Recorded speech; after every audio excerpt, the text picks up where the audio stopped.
ఏదైతే ఉందో ఇప్పుడు నేను తెనాల్లో చూసినట్లయితే గీతాంజలి అనే అమ్మాయి తను చాలించింది.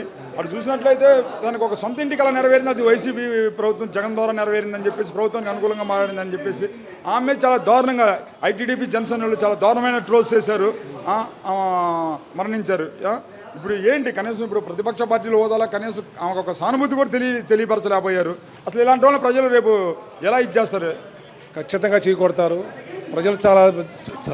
ప్రజలు చాలా తీవ్రంగా వ్యతిరేకిస్తున్నారు.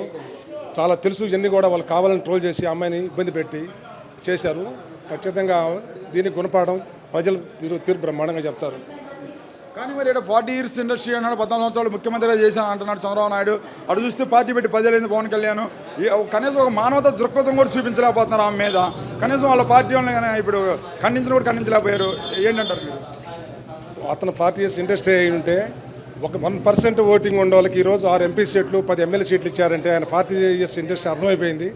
ఇవాళ ఢిల్లీలో పోయి అతను 3 రోజులు ఆడ మోకరిల్లి అతను ఇవాళ దాదాపుగా ఇటు వచ్చేసి జనసేనకు కానీ ఇటు వచ్చేసి తెలుగుదేశం కానీ పూర్తిగా విఫలమైపోయింది. ఖచ్చితంగా ప్రజలు గట్టిగా బుద్ధి చెప్తారు. రాబోయే రోజుల్లో మళ్ళీ వైఎస్ జగన్ 175 వస్తాయి, ఇబ్బంది లేదు. కానీ పొత్తులో భాగంగా మనం చూసినట్లయితే ఏదైతుందో జనసేన పార్టీ 24 సీట్లు తీసుకుంది. ఈ 24 సీట్లని వైసీపీ పార్టీ ఎద్దేవా చేసింది. ఇది ఒక గాయత్రి మంత్రం గుర్తుపెట్టుకోండి అన్నాడు. ఏమైంది వాళ్ళ గాయత్రి మంత్రం? మళ్ళీ 21 సీట్లుగా పరిమితం అయ్యాడు. 21 సీట్లు కాదు, ఈ సీట్లు కూడా మొత్తం తెలుగుదేశం తీసుకుంటారు. ఈ తెలుగుదేశం వాడు పోటీ చేస్తారు. లాస్ట్కి అతనికి వచ్చే 0 వచ్చేది అతనికి. కానీ ఇప్పుడు ఏదైతుందో ఓటింగ్ చేయకూడదు అనే దానికోసం మరి ఎంత దారుణమైన త్యాగం చేయాలా? మరి రోజుకి సీట్లు పడిపోతున్నాడు పవన్ కళ్యాణ్. ఇది ఫస్ట్ నుంచి ఉంది, ఇవాళ కొత్తగా ఏం కాదు. అది ఫస్ట్ నుంచి కూడా అతను సరెండర్ అయిపోయాడు. అతను ఇచ్చిన ప్యాకేజ్ తీసుకొని హాయిగా బ్రహ్మాండంగా హైదరాబాద్ విలాసంగా బతుకుతున్నాడు అతను. కానీ ఇక్కడ చూసినట్లయితే మరి ఇప్పుడు ఎట్లా అన్ని పార్టీలు కలిసి ఉన్నాయి మీరు చెప్తున్నారు. ఇన్ని పార్టీలు కలిసి వచ్చినప్పుడు జగన్మోహన్ రెడ్డి గెలుస్తాడా? ప్రజలు ఎప్పుడో ముందే బుక్ అయిపోయారు.